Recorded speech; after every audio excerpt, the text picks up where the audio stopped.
You guys, welcome back to the YouTube channel. So today we're going over an important topic, how to reverse diet and how to actually get out of our cut without gaining too much body fat, right? So obviously after competition prep, was probably one of the most important parts because right after competition, right after you finish a cut, you just want to eat everything in sight. You're like, oh, I'm finally hit my weight goal. I'm not gonna just eat all the dal, roti, butter chicken. But sadly, this is also the time where our body is most prone to put on a lot of body fat. But the beauty is there's a counter to this, right? So the main reason why all this stuff is important is, yes, you want to avoid all that fat gain, but also like if we do this correctly, we can be in a really prime state to put on a lot of muscle back on while maintaining a good amount of leanness, so we don't have to do a future cut that's like really extreme like this, right? I honestly recommend everybody to do a hard cut once in their life so they get really lean. And then if you can reverse out of that slowly and then just build tissue over time, get stronger with that leaner physique, now our runway of progression, like I've mentioned right here, is just massive, right? Because a lot of us, what happens is we go in these yo-yos of cutting, bulking, but we never really put on true size and continuously bulk for long enough. But this can be countered if you do a cut properly and then reverse out of this properly as well, okay? So the biggest thing here is we don't want to waste the hard work, but also we don't avoid some fat gain. Yes, there'll be some fat gain along the way, but we'll try to do our best to mitigate it today. And then again, we'll have a longer runway of actually making gains. So please, for the next 4 to 8 weeks or 10 weeks, depending on how lean we got, please try your best to stay locked in still after your cut. And this is going to be a game changer for long-term gains, okay? So number one, that's why it's important. And yes, it will be hard. Okay, expect that 100%. I know when I did my first competition back in 2017, my coach didn't really like help me out post show, and I ended up gaining like 20 pounds right after my competition. And then, yes, I was still lean-ish, but like a lot of fluff came on my stomach area. So this time around, I still gained the body fat because I got really lean, but I'm only like 20 pounds up now, 22 pounds up post competition, and I still have a good amount of shape. Okay. So number one point, this is major key, is you want the starting point of your calories to be the exact same you ended a cut off, right? Because understand, your body weight has changed. That means your maintenance calorie requirements have also changed. So if you go from 1800 calories right away to 2500 calories, likelihood is you'll start gaining weight way too quick, and a lot of it is going to be body fat. I understand you want to eat, but please be patient with this. So first week, stay the exact same calories, and cardio wise, I wouldn't cut out all the cardio. Try to keep the cardio similar. If anything, if you're doing like 200 minutes of cardio a week per se, I would bring it down to like maybe 100, 150, but don't take it all out. Because if you go from expending all this energy, right, and then not expending it, that energy you're intaking is going to get stored into body fat, okay? So you want to keep the cardio and calories same-ish the first week at least. And then the big thing here is when you start adding calories, I want you to only add 100 to 150. A big caveat here is a lot of you probably don't get stupid competition lean. If you get competition lean and like a lot of like other things go on, like hormonally, metabolism stuff wise, and like health wise, then you may need to speed up this process and add like, like 500-600 calories, go back to maintenance for like 3-4 days just to reset the system, even for like a couple of weeks, like I did post competition. But for most people, if you're doing a normal cut, a conservative and a good approach is adding 100 to 150 calories to your normal. So like to the 1800, I would just add 100 to 150. The way I kind of approach this is make sure your protein stays the same, like around 1 gram of protein per pound of body weight. If you're 150, have 150 grams of protein. But then when you increase your calories by 150, I would increase 75% of that should be carbohydrates, 25% of that should be fats, okay? So that's gonna be the biggest thing. I just want you to increase 100 to 150 on a weekly basis based on your body weight, which I'll get into one second, okay? So that's what I want you to do. Start off at your starting point. Don't just increase your calories right away, and don't just get rid of all the cardio, and then slowly just add calories back in. That's why it's important to stay locked in here, okay? And then the fourth thing, this is really important, and we miss out on this, is track your body weight daily, okay? This will give you an indicator if you're consuming enough calories or not, or if you're capable of possibly consuming more calories, right? So track your body weight daily, and then track your gym performance, right? This is really important because post-cut, your body is getting resensitized or is really sensitive to putting on muscle again. So take advantage of this opportunity to put on some juicy size, right? Get jacked again. So make sure your gym performance is improving as your calories are going up. So both those things should be going up, and your physique should start to fill out and look nicer as you get out of the cut without getting too much fat, okay?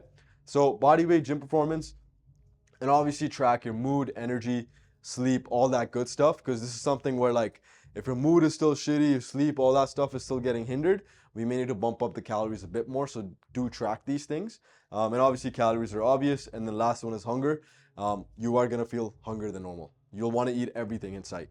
For example, like when I did finish my competition the first day, the night off, even if I like had like a dinner outside, I ended up having like 36 or 37 rice cakes that night because I was just so hungry. The body just wanted to eat so much, but your stomach is this tiny, right? But you just want to consume all the food because all the hunger stuff that you've been kind of depriving yourself kind of kicks back in, and hormonally, metabolism wise, you are kind of fried, so it makes sense. But if this is something where you can fight through, having more satiating foods, more vegetables, more fruits, it's gonna go a long way in maintaining a leaner physique through this reverse diet process, okay? So please track these things. Over time, the hunger should go down, okay? The fifth point in reverse dieting is understand you wanna stay in this phase for at least 4 to 8 weeks and find your new maintenance calories, okay? And the way you're gonna do that is obviously whatever your initial starting point was, and you're adding 100, 150, right? Every single week, and seeing if your body weight is stabilizing or not. If you're gaining too quick, maybe you lower the calories a little bit, but you want to work your way up to a new maintenance calories, and then now you want to hold that for a little bit, right? So say you work your way from 1800 to 2400 calories, and now you hold that for a couple of weeks, you see you're maintaining body weight. Now you have a new baseline to possibly start your next gaining phase, okay? Or maybe resume a new cut, right? Some people, like, are trying to go on long fat loss journeys, trying to lose 100 pounds. Maybe you're doing 6 months of a cut and you drop, like, say, 40, 50 pounds. Now maybe you maintain for a bit and then you start cutting again, right? So the big thing here is you want to do this for 4 to 8 weeks to find your new maintenance calories. This becomes really important so you just don't gain a bunch of body fat, okay? An example of this would be, say, week 1, you add to 1800, you go 150 calories more, which looks like 1950, 30 grams of carbs, 5 grams of fat. Week 2, you see if the body weight has maintained. Sorry for my handwriting, I know it's absolutely trash. But week 2, say if the body weight is maintained, you can add another 100, 150 calories. If the body weight has gone up too much, right? This is where you're like, I'm gonna hold this for a bit and see if it maintains the week after. Then you repeat the process of adding the calories back in until you get to like a solid 500-600 calories increase from your current calories, which will be your new maintenance calories, okay? Now, when you're here, you're maintaining. Now see how you feel. How's the hunger? How's the energy? How's everything feeling? And based on this, when we make decisions in terms of, okay, do I want to bulk? Do I want to restart the cut? How I feel? And this is a point where you can also take a little break, maybe go on like a vacation if you want, or be like, yo, I'm gonna enjoy a little treat. I'm gonna have some outside food, things like that. And the cool part is, like, when you have these calories, if you're smart enough, you can still like integrate those foods. But if you can still stay fairly locked in with your cardio training, nutrition in those 4 to 8 weeks post cut, you're gonna end up maintaining a much leaner physique, and then you can just gain for a long time. And that's one of the best things I've done is, like, after I did my first competition, and like, yes, I gained a bit of body fat afterwards. I learned along the way, but I just ended up gaining for like 4 or 5 years. And then when I did a cut last year, as you guys saw the competition, if you haven't checked the vlogs out, check those out. Like, I got super lean, right? But I had much more muscle mass this time, right? Because I took my time to actually put on that muscle. And a lot of us just don't have enough muscle mass, okay? So these are a couple things that I would kind of implement reverse dieting wise. And the biggest things you don't want to do is go on the seafood diet. Get it? Because you're seeing anything eating. And then you don't want to just drop all your cardio. I get it, fatigue is really high. And you don't want to just, ignore the signs of gaining some fat. Like, oh, it's part of the process.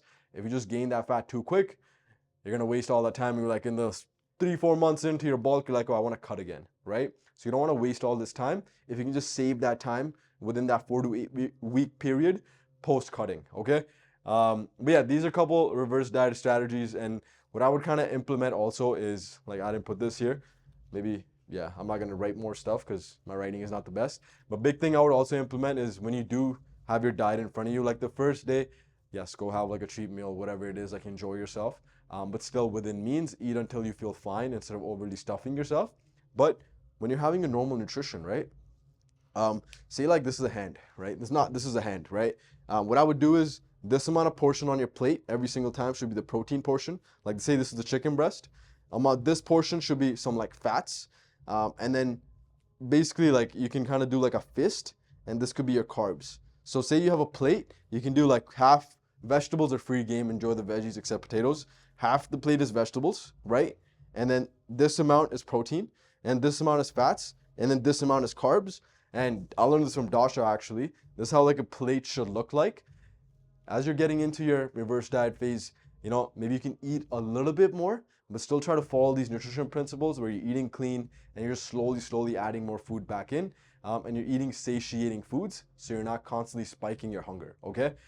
Training wise, send it. Cardio wise, slowly degrade it. One thing I didn't mention, say like you're doing 200 minutes of cardio, you can slowly bring that down to like 100 minutes, 50 minutes. You still want to have cardio in your system because it's good for your health, juicy heart, juicy gains. But yeah, these are the main pillars of reverse dieting, okay? So stay at the same calories and cardio, and then slowly add back in, work till your maintenance, and then start your gaining phase, okay? Hope this helped, guys, and let me know if any questions. Comment below any other topics you guys want to see, let me know. Any feedback on the videos, the quality, the whiteboard, let me know. And always welcome any other topics you guys want to learn about, like I just said. But yeah, please comment, subscribe, share the video, and keep enjoying, okay? Take it easy, guys. Appreciate you.